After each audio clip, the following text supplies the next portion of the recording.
기도하시겠습니다. 거룩하신 하나님 아버지, 오늘도 귀한 하루를 허락하여 주심에 감사를 드립니다. 오늘도 하루를 기도로 시작하며 또 주의 말씀 따라 살기를 원합니다.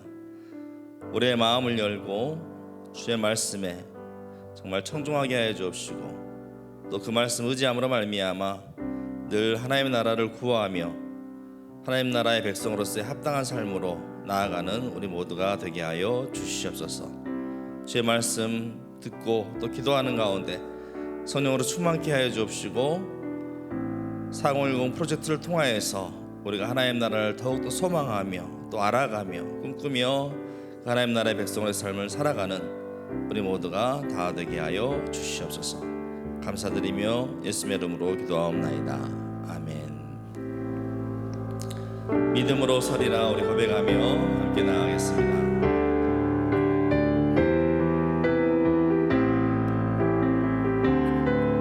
이곳에 임하신 하나님 나라, 이곳에 임하신 하나님 나라, 가난한 마음으로 바라보리라. 먼저 그 나라 그 뜻 구하며 나의 삶 드리리. 주님이 맡기신 하나님 나라, 믿음의 눈으로 바라보리라.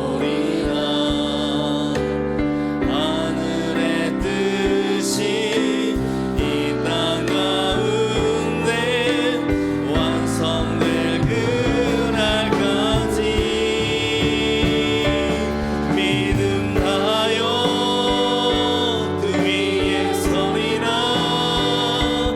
하나님의 나라는 무너지지 않으리.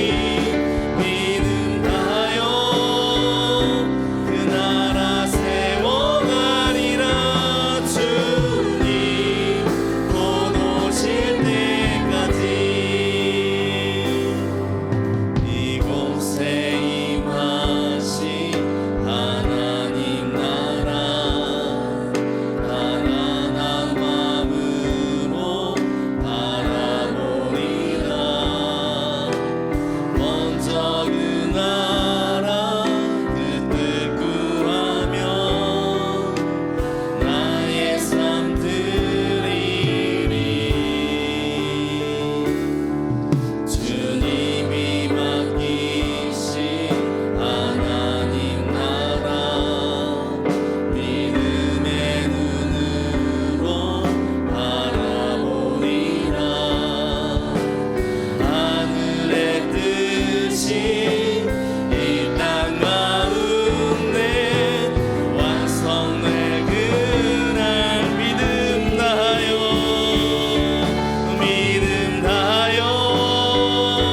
그 위에 서리라. 하나님의 나라는 무너지지 않으리.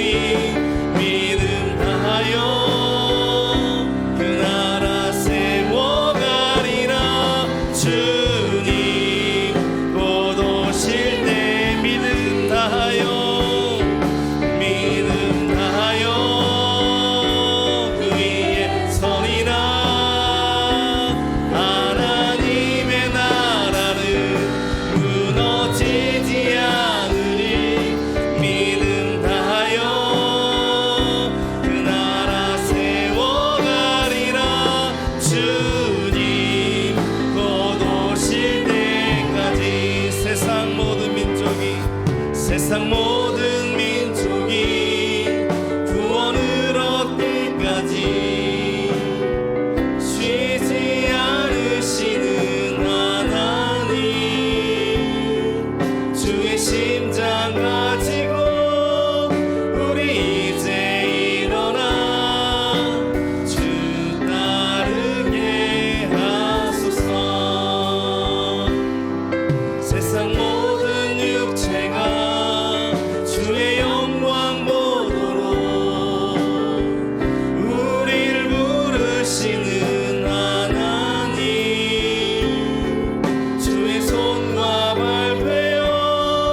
세상을 치유하며 주 섬기게 함. 물이 바다 덮음같이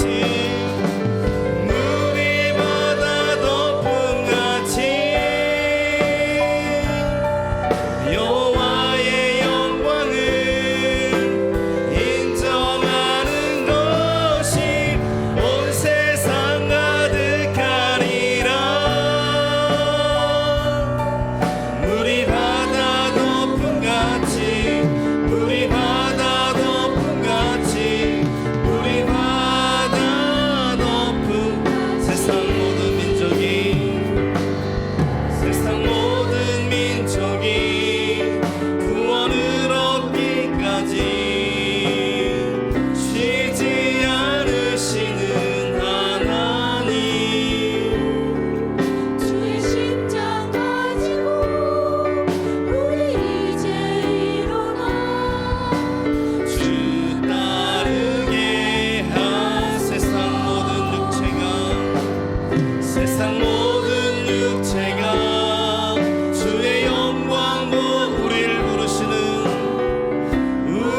부르시는 하나님. 주의 손과 발 되어 세상을 치유하며 주 섬기게 함. 물이 바다 덮음같이 물이 바다 덮음같이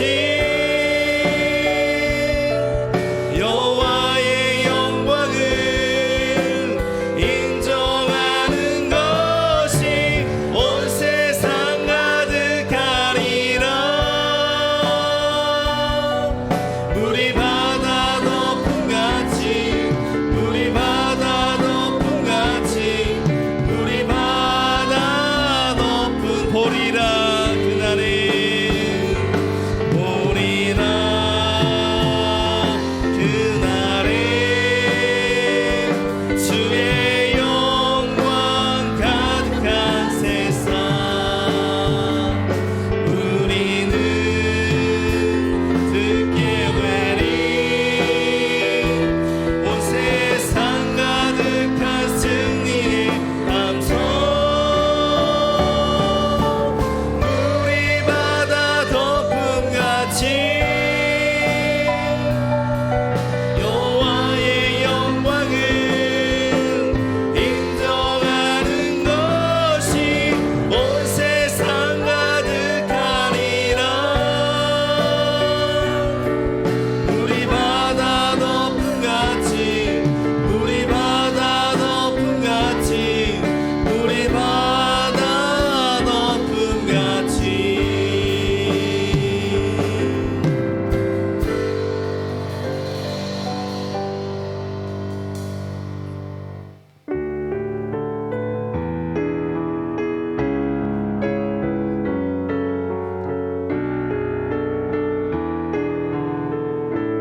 살아갈 때 우리의 욕심만을 구하는 이기적인 삶이 되지 않게 해 주옵시고, 주의 사랑의 모습을 본받아 그 사랑을 외로운 사람들 또 삶이 지친 사람들에게 사랑을 실천하며 주의 복음을 전하는 우리의 삶이 되게 달라고 함께 우리 기도하며 나가겠습니다.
하나님, 13일째 귀한 날도 주님 전에 나와서 찬양과 말씀과 기도로 하루를 시작할 수 있도록 은혜 주심을 감사드립니다.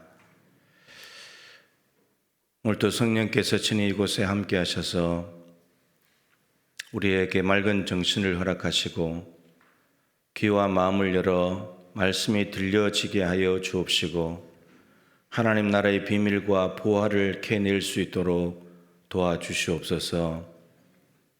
말씀이 머릿속에 지식으로만 머무르는 것이 아니라 삶과 행동을 통해서 나타날 수 있도록 도와주시고 우리의 생각의 틀이 교정되게 하시고 수정되게 하시고 세상 나라가 아니라 하나님 나라에 초점이 맞춰지는 변화가 일어날 수 있도록 은혜를 베풀어 주시옵소서.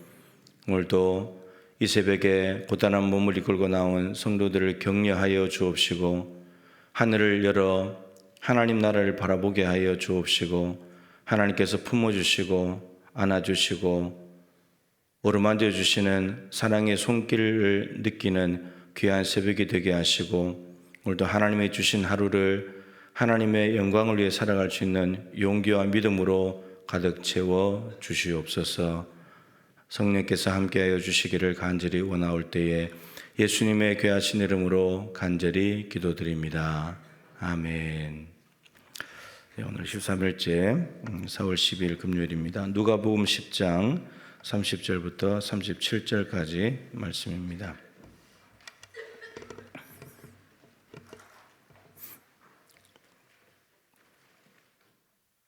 누가복음 10장 30절부터 37절 말씀까지 교독하도록 하겠습니다. 예수께서 대답하여 이르시되 어떤 사람이 예루살렘에서 여리고로 내려가다가 강도를 만나매 강도들이 그 옷을 벗기고 때려 거의 죽은 것을 버리고 갔더라.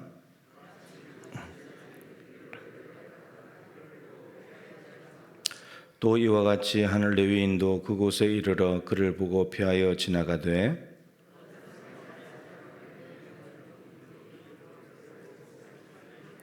가까이 가서 기름과 포도주를 그 상처에 붓고 싸매고 자기 짐승에 태워 주막으로 데리고 가서 돌보아 주니라.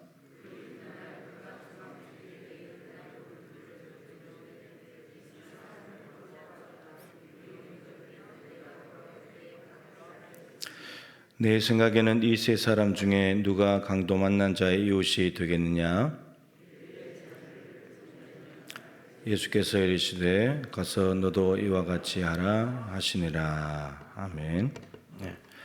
오늘 성육신과 하나님 나라라는 제목으로 말씀을 보겠는데요. 성육신은 지난번 우리 고난주간 특세 때 주제이기도 했습니다. 그때도 살펴본 언급된 오늘 본문이기도 합니다. 예수님께서 인간의 몸을 입고 이 땅에 오실 때 예수님 자체가 하나님 나라이시고 가지고 오신 것이 하나님 나라입니다. 성육신하신 목적도 하나님 나라와 연관이 있죠. 근데 이 주제는 참 뗄래야 뗄 수 없는 관계 속에 있습니다. 성육신과 구제라는 부분도 본문을 택해서 이제 보았는데, 이 구제도 마찬가지죠. 도움이 필요한 가난하고 없는 사람들에게 내가 내려가는 것, 그게 성육신인데, 성육신을 해야만 구제가 가능하다라고 하는 거죠. 다 성육신과 연관되어 있습니다. 오늘 본문의 선한 사마리아 사람 비유죠. 너무 잘 아는 내용인데, 이 흐름이 이제 본문의 흐름이 이제 이렇습니다. 오늘 본문 앞에 25절에 보면 어떤 율법 교사가 예수님께 와서 예수님을 시험하려고 어떻게 해야 영생을 얻습니까? 내가 무엇을 하면 영생을 얻습니까? 이렇게 이제 물었습니다. 그때 예수님께서 율법에 뭐라고 기록이 되어 있냐? 그대로 행하면 살게 될 것이다 라고 답을 주셨습니다. 이 율법 교사는 신명기 6장 5절 말씀을 가지고 하나님을 사랑하라 라고 되어 있습니다. 그리고 레위기 19장 18절 말씀을 인용하면서 내 이웃을 내 자신같이 사랑하라고 말씀하고 있습니다. 이렇게 대답을 했습니다. 그랬더니 예수님께서 네 말이 맞다. 근데 이를 행하면 살 것이다 라고 답을 주었습니다. 근데 율법 교사가 자기를 옳게 보이기 위해서 한 번 더 질문을 하죠. 그럼 주님, 내 이웃이 누굽니까? 이웃 사랑을 말씀하셨는데 내 이웃이 누구입니까? 라고 질문했습니다. 하나님 사랑과 이웃 사랑에 대한 말씀을 하시고 난 뒤에 율법 교사가 하나님 사랑을 묻지 않고 이웃 사랑을 질문했는데, 그 이웃 사랑을 어떻게 하는지에 대한 답이 선한 사마리아 사람의 비유입니다. 그리고 오늘 본문 이야기가 끝나면 38절부터 42절까지가 마르다와 마리아 이야기인데, 그것이 하나님을 사랑하는 것에 대한 답입니다. 하나님을 사랑하는 것을 어떻게 하는 것인지 이제 그렇게 답을 주고 있습니다. 자, 오늘 본문 말씀은 이 율법 교사는 무엇을 해야 영생을 얻습니까? 내가 해야 할 그 무엇이 무엇입니까? 라고 이렇게 물었는데, 예수님께서는 이웃 사랑을 어떻게 하는지 방법을 알려주십니다. 우선은 이웃의 기준 자체를 이제 질문이 내 이웃이 누굽니까? 라고 물었는데, 예수님의 대답은 마지막에 가면 나오지만 36절에 누가 강도 만난 자의 이웃이 되겠느냐? 이렇게 물었습니다. 이 율법 교사 입장에서는 내 이웃이 누굽니까? 자기가 기준이거든요. 자기 기준으로 봤을 때 내 이웃이 누굽니까? 이렇게 물었는데, 예수님은 강도 만난 자 이야기를 하셨는데, 저 강도 만난 자 이웃이 누구냐? 이렇게 물으셨습니다. 이 당시에 이웃이라고 하는 개념은 신앙 동지입니다. 정치적으로 종교적으로 뜻을 같이 하는 신앙 동지들이죠. 그렇게 본다면 율법 교사 입장에서 신앙의 동지는 굉장히 폭이 좁을 겁니다. 많지 않을 거예요. 왜냐하면 이 율법 교사나 이 서기관들, 바리새인들 이런 사람들은 자기들이 누구보다도 하나님께 가까이 있다고 뽐내고 다니는 사람들이기 때문에 일반 평유대인들은 그냥 아주 무시하고 살아가는 사람들이죠.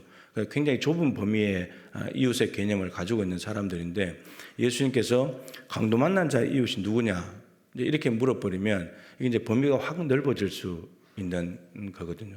그 관점으로 이제 돌아서는 것인데, 우선은 예수님께서 비유로 하신 말씀을 좀 생각을 해보면 좋겠는데, 제사장이 이제 강도 만난 사람을 만나게 됐죠. 가다가.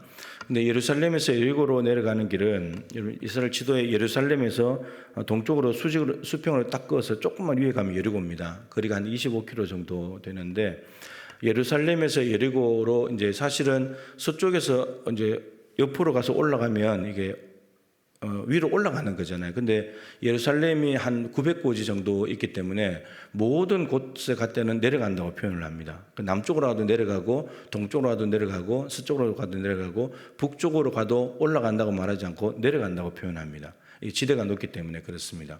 여리고로 내려가는 길인데 강도가 이제 나타났는데 가끔씩 출현한다고 합니다. 실질적으로 광야 길이고 사람들이 많이 다니지 않는 곳이기 때문에 강도들이 많이 나타난다고 합니다. 그래서 강도들이 이제 어떤 사람을 이게 그러니까 예수님은 이제 생각 속에 지어낸 이야기가 아니고 삶 속에서 이미 다 듣고 계신 이야기들, 그런 이야기를 가지고 이제 그게 갖다 하나님의 진리를 넣어서 쉽게 이제 설명을 하시는 거죠. 거의 죽은 것을 버리고 갔는데 마침 한 제사장이 그 길로 내려가다가 그를 보았습니다. 그런데 피하여 지나갔습니다. 강도 만나서 거의 죽어간 사람을 봤는데 그냥 가버린 거죠. 그리고 레위인도 똑같이 와서 그를 보고는 여기는 또 똑같습니다. 피하여 지나가 버렸다. 아니 못 본 척 하려고, 나하고 상관없으니까 지나갔다는 거죠. 그럼 제사장과 레위인은 어떻게 보면 이제 하나님께 누구보다도 가까이 있는 사람이고 율법과 관련된 사람들이고 백성들을 축복하는 사람이고 하나님의 제사와 관련된 사람들인데, 이 사람들이 당연히 베풀 것 같은 사람들인데 베풀지 않는 거예요.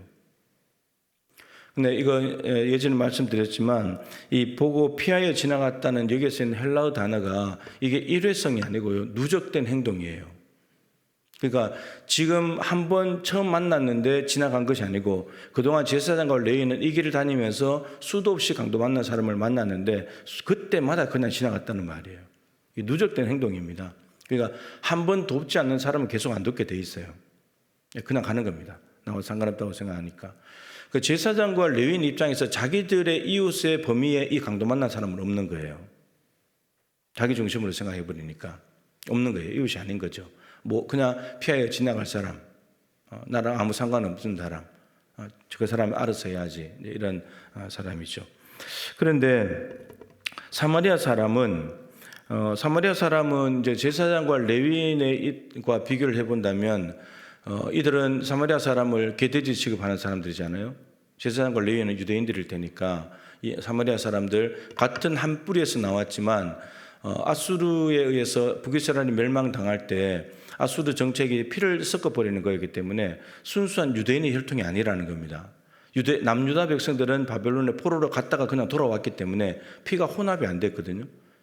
따라서 그 혈통이 그대로 지켜지고 있다는 것 때문에 피가 섞여버린 이 사마리아 사람들을 개돼지 취급하고 멀리 했단 말이죠. 사마리아 사람의 입장에서는 이건 거의 안 도와주는 것이 정상적일 것 같은데, 근데 엄청나게 많은 은혜와 풍성한 자비를 베풀어 버린다는 거예요.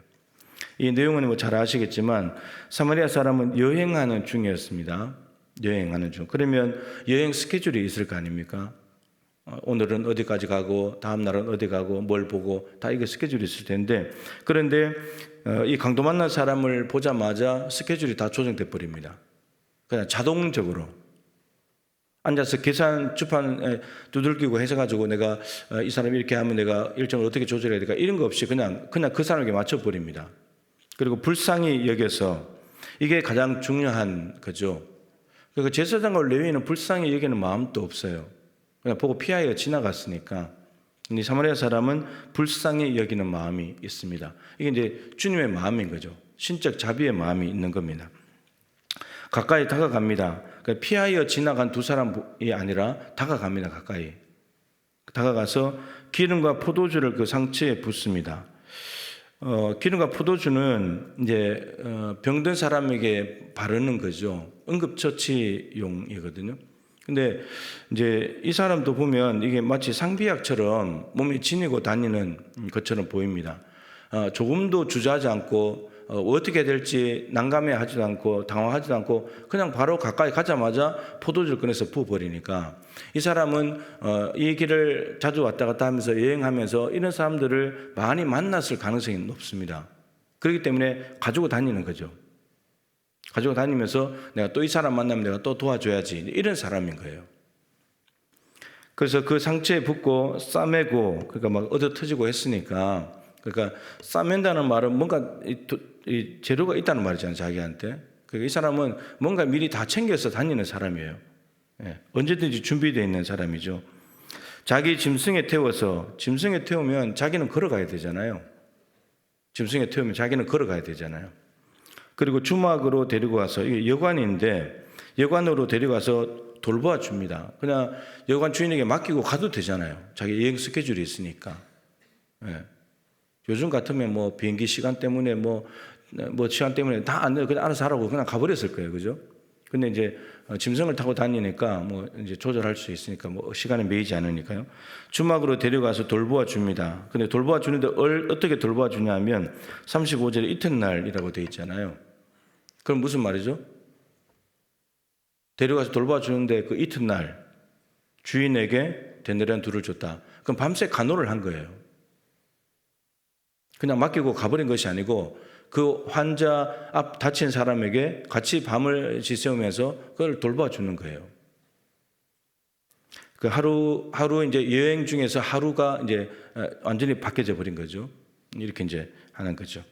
그리고 데나리온 둘을 내어주면서 이 사람을 돌보아 주라고 부탁을 합니다. 데나리온 둘이 노동자 하루 품삯이 1데나리온이죠. 노동자 하루 품삯이. 근데 1데나리온, 그 당시에 여관 하루 비용이 32분의 1데나리온입니다. 그 1데나리온이면 32일을 여관에 머물 수 있습니다. 한 달 숙박비입니다. 1데나리온이. 데나리온 둘을 줬기 때문에 64일, 2달을 머물 수 있는 여관 비용을 지불을 한 겁니다. 그러니까 자기가 여행해야 되는데, 여행하면서 자기도 여관비를 내야 될 사람인데 자기 여관비를 포기하는 거예요. 그리고 데나리온 둘을 주면서 64일간 편하게 머물 수 있도록 해주는 겁니다. 그러면서 비용이 더 들면 내가 돌아올 때에 갚으리라. 여행 일정 스케줄을 조정했을 겁니다. 돌아오는 길을 경로를 수정했을 수도 있어요. 그리고 돌아올 때 내가 비용을 더 주겠다고. 사마리아 사람 입장에서 강도 만난 사람은 아무 상관없잖아요. 모르는 사람이고 아무 상관없는 사람이잖아요. 그러니까 오히려 이 사람이 당시 분위기에 유대인들과 멀리 상종하지 않아야 되고 이런 분위기를 고려한다면 이 사람이 그냥 보고 피하여 지나가도 전혀 이상할 것이 없는 그런 사람인데 지나치지 못하는 거예요. 제사장과 레위인은 지나치면 안 될 것 같은 사람인데 그냥 아무렇지 않게 지나쳐버리고, 이게 세상 나라의 모습이에요. 세상 나라 모습입니다. 이 제사장과 레위인이 누구보다도 하나님의 법을 더 실천해야 될 것 같잖아요. 율법을 알고 있고 하나님을 믿고 있고 하나님께 가까이 있는 사람이고 그런 사람이니까. 그런데 사마리아 사람이 오히려 더 하나님의 뜻을 더 실천하는 삶을 살아내고 있다는 거죠. 예수님께서 아까 다시 돌아가서 내 이웃이 누구냐라고 누구입니까? 묻는 이 사람에게 누가 강도 만난 자의 이웃이 되겠느냐. 이 문맥은 사실 누가복음 6장에 있는 문맥을 가지고 좀 이해를 해야 됩니다. 아까 동지가 이웃이 신앙 동지, 정치적인 동지라고 이야기를 했잖아요. 누가복음 6장에 보면은 이제 마태복음 5장에 있는 5장부터 7장 산상수훈이 누가복음 6장에는 평지 설교라고 있습니다. 평지에서. 산상수훈은 산 위에서 하신 설교고 누가복음 6장에는 평지에서 하신 설교입니다. 거기 보면 원수를 사랑해라. 그리고 너희를 미워하는 자를 선대해야 된다. 그 문맥 하에 있습니다. 그러면서 말씀하시기를 너희를 사랑하는 사람을 사랑하면 무슨 칭찬이 있겠냐. 그러니까 누군가가 나를 사랑해 줄 때 나도 그 사람을 사랑한다면 이게 무슨 칭찬을 받을 수 있겠냐. 그건 죄인들도 한다고. 죄인들도 자기를 사랑해 주는 죄인을 사랑한다고. 그리고 이 선대하는 부분도 너희를 선대하는 사람을 너희를 정말 부드럽게 선하게 잘 대해주는, 친절하게 대해주는 사람을 너도 똑같이 선대한다면 그건 죄인들도 하는 거다. 더 하는 게 무엇이냐? 예수 믿는 사람은 더 달라야 된다. 원수를 선대해야지. 나한테 원수같이 구는 사람도 사랑을 베풀고 나한테 미워하는 마음을 가지고 대하는 사람도 선대해야지. 그래야지 사람들보다 더 높은 거지. 이게 하나님께서 우리에게 원하시는 삶이다 라고 이렇게 이제 말씀하시는 그 문맥 하에 있습니다. 그 제사장과 레위인은 똑같은 거예요. 자기에게 잘 대해줄 수 있는 사람만 해주는 거예요. 강도 많은 사람은 제사장과 레위인에게 아무것도 할 것이 없잖아요. 아무것도 할 것이 없어요. 그런데 사마리아 사람은 강도 만난 사람이 아무것도 할 것이 없는데도 불구하고 오히려 자기가 다 해줘 버려요.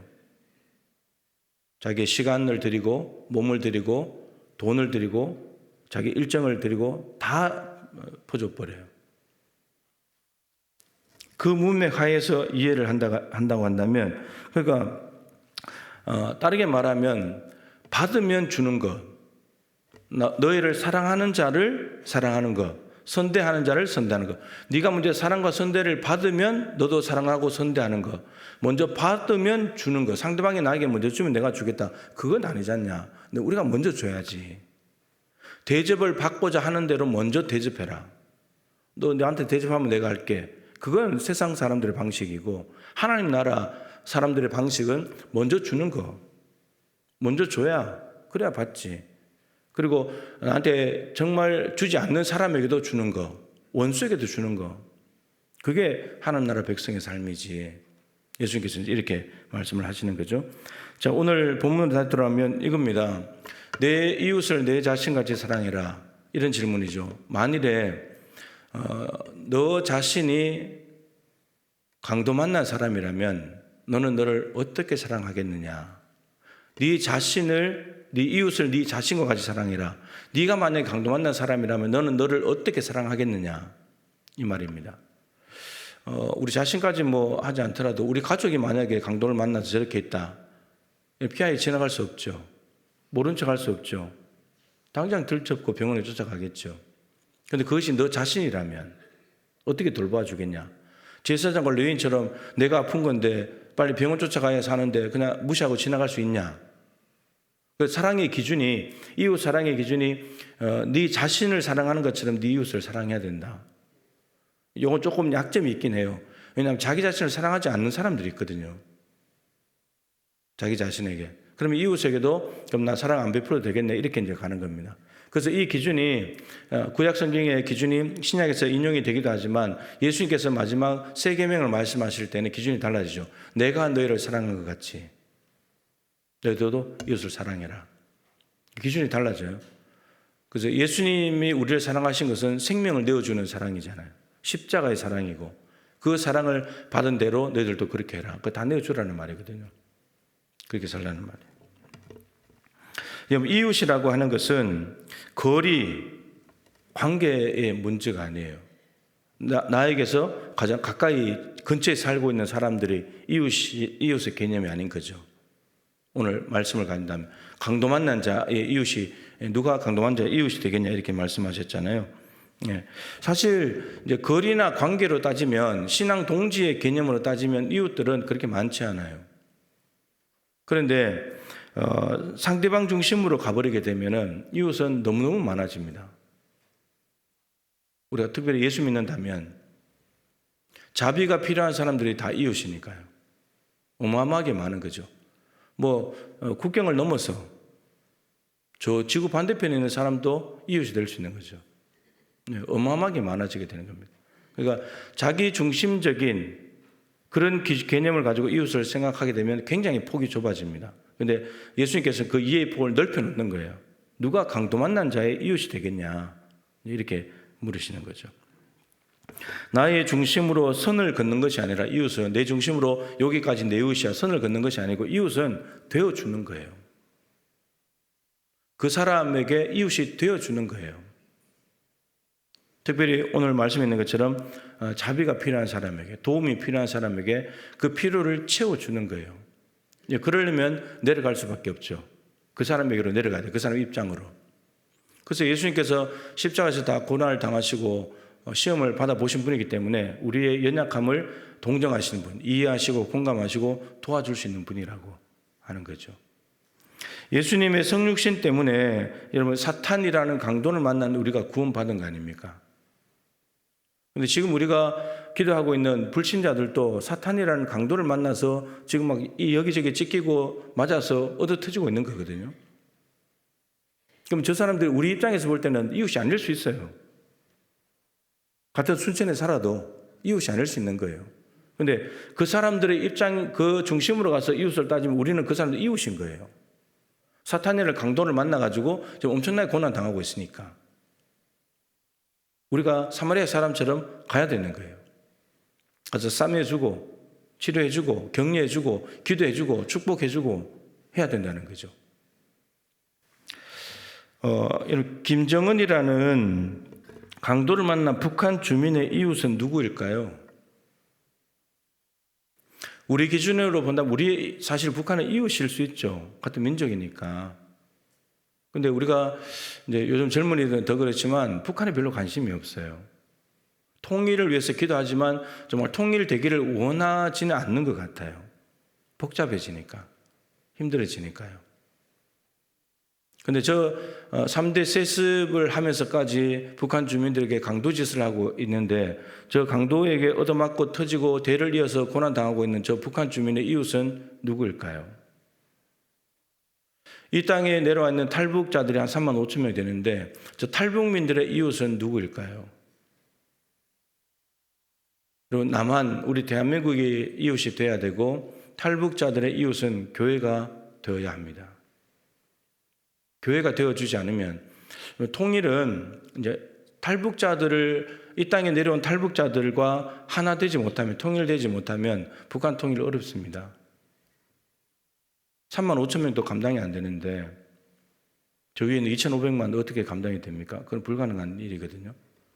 여수 순천 광양에 한 300명 정도 넘는 탈북민들이 있습니다. 여러분들이 우리가 살아가면 지나가면서 봤을 수도 있어요. 우리가 몰라서 그렇지. 저들의 이웃이 누가 되어야 되냐? 교회가 되어줘야 됩니다. 교회 외에는 이웃이 되어줄 사람이 없습니다. 이웃이 되어준다는 것은 뭐 이제 거창하게 어렵게 생각할 것이 없습니다. 이제 가까이서부터 보면 우리 교회에 이제 휠체어를 타고 오시는 분들이 몇 분 계신데 지금 이제 장례가 사실 나서 오늘 발인인데 우리 김미정 집사님이라고 9-5 목장에 있는데 이제 남편이 이제 천주교에 다니시고 천주교 중심으로 한다고 어제 조문만 잠깐 갔다 왔습니다. 그분이 지금 몸이 굉장히 안 좋아요. 이게 아주 희귀병을 앓고 있는데 멀쩡하게 그러다 다니는 사람인데 지금 휠체어를 타고 다녀요. 점점 마비가 돼서 힘이 빠지면서 이제 전혀 못 쓰고 이제 그런데 근데 그분이 교회를 오시는데요. 우리 교회 권사님이 태우러 다녀요. 혼자 못 오니까. 남편은 천주교니까 교회 뭐 가는 걸 반대하지는 않지만 직접 또 데려다 줄 상황은 아니니까 집에 데려가서 태워서 와요. 예배 함께 보고 다시 또 가요. 어쩌면 우리 교회 안에 같은 교회 다니는데도 어떤 사람들은 나의 이웃이 아닐 수 있어요. 분명히 그냥 거리나 관계상으로 봐도 이웃인데 근데 실제로 그 사람의 이웃이 되어주는 사람은 많지 않다는 거죠. 이런 것부터가 우리가 성육신 하는 것이고 이게 하나님 나라가 이루어지는 삶인 거거든요. 아까 마지막에 찬양 참 좋잖아요. 내 마음속에 누군가의 자리를 좀 남겨두고 살아야 된다. 나만 가득 차 있으니까 강도 만난 사람을 봐도 그 사람이 내 마음에 들어올 여지가 없는 거예요. 저 사람이 보면 내 눈에 들어와야 되는데 여지가 없는 거예요. 그런데 그런 걸 하면 누가 좋으냐 하면요. 하는 사람이 좋아요. 예전에 이제 바나바를 이제 한참 활동했었는데 바나바 훈련 받고 이제 새 가족들이 오면서 바나바를 붙여가지고 했을 때 한결같이 나중에 하는 말들이요. 바나바로 섬기면서 더 좋았다는 거예요. 섬김을 받는 사람이 좋을 것 같잖아요. 섬기는 사람이 더 좋아요. 자, 그러면서 말씀을 준비하면서 예전에 한번 드린 말씀인데 좀 다시 이제 말씀 준비할 때 생각이 나서 서울에 있는 교회에 있을 때 이제 국립의료 원장을 지내신 분이 계신데 그분이 우리 교회 교인은 아니었는데 그 아들이 우리 교인이에요.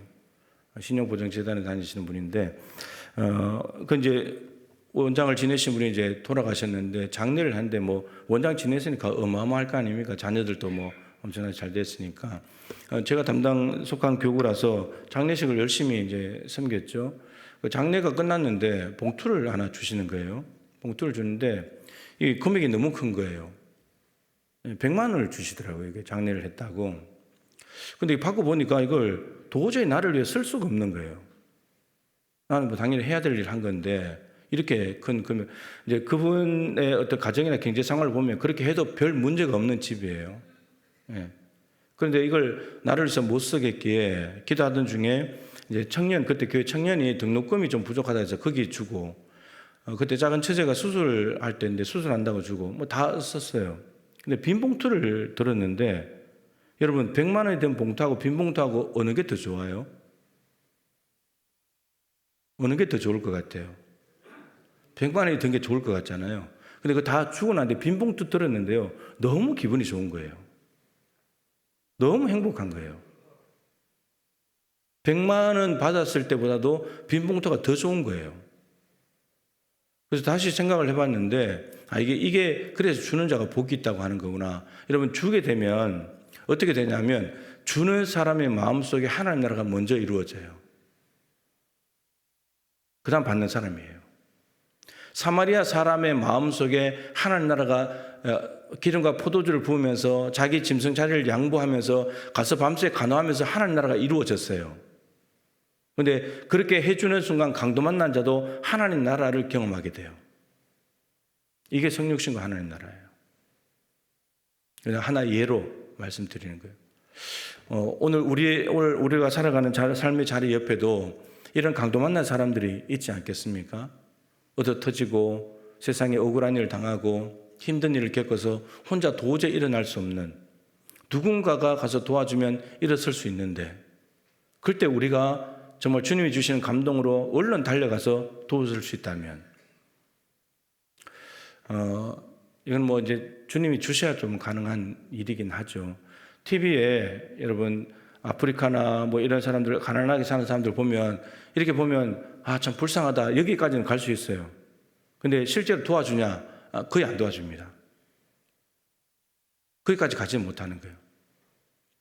그 마음이 있는 것만도 귀한 일이긴 하지만, 근데 사랑이라는 것은 행함과 진실함이 같이 가야 되잖아요. 마음이 진실해야 되고 행함이 드러나야 되는 거잖아요. 마음은 사랑한다고 말하는데 행함이 없다. 이 강도 만난 사람 죽어요. 아무 행함이 없으면. 불쌍히 여기긴 하는데 도와주지 않았다 죽어요. 근데 마음은 없는데 외적으로 행했다. 그럼 외식하는 거죠. 안 한 것보다는 낫지만 그런 가식이고 외식이죠. 그렇기 때문에 행함과 진실함이 같이 가는 거예요. 하나님의 사랑도, 우리를 향한 사랑도 그렇죠. 하나님 나 너희들 사랑해. 그리고 아들을 못 박아요. 행함이 있잖아요. 그리고 사랑을 확정하셨다 그랬잖아요. 그러니까 우리가 이웃을 사랑한다고 할 때 우리 주변에 있는 사람들에게 이웃의 범위를 나로부터 하지 말고 그 사람으로부터, 내가 예수 믿는 사람들, 그 사람이 이웃이 되어줘야지, 성육신 해야지, 내려가서 그 사람을 섬기고 하면 하나님 나라가 내 안에 먼저 이루어지고 그 사람에게 하나님 나라가 이루어지고 그 사람들이 하나님 나라를 확장해가는 삶이 된다는 거죠. 오늘 여러분들이 만나게 될 사람 중에 강도 만난 사람이 있다면, 여러분들께서 오늘 이 사마리아 사람을 조금이라도 흉내내어서 도전한다면 여러분들의 삶의 자리에 하나님 나라가 이루어지게 될 것입니다. 기도하십시다. 네, 오늘 말씀을 가지고 예수님께서 나를 위해서 성육신해 주신, 그래서 내가 구원받았고 내 안에 하나님 나라가 이루어졌습니다. 이제 우리가 예수님의 삶을 이어받아서 내려가야 될, 우리의 자세를 낮추고 우리의 것을 허비하고 우리의 것을 내어주더라도 희생하더라도 살려야 될 사람이 있다면 우리도 성육신하여 하나님 나라를 이루어가게 해달라고 기도하시면 좋겠고요. 오은경 선교사님이 오늘 퇴원을 합니다. 퇴원을 하고요.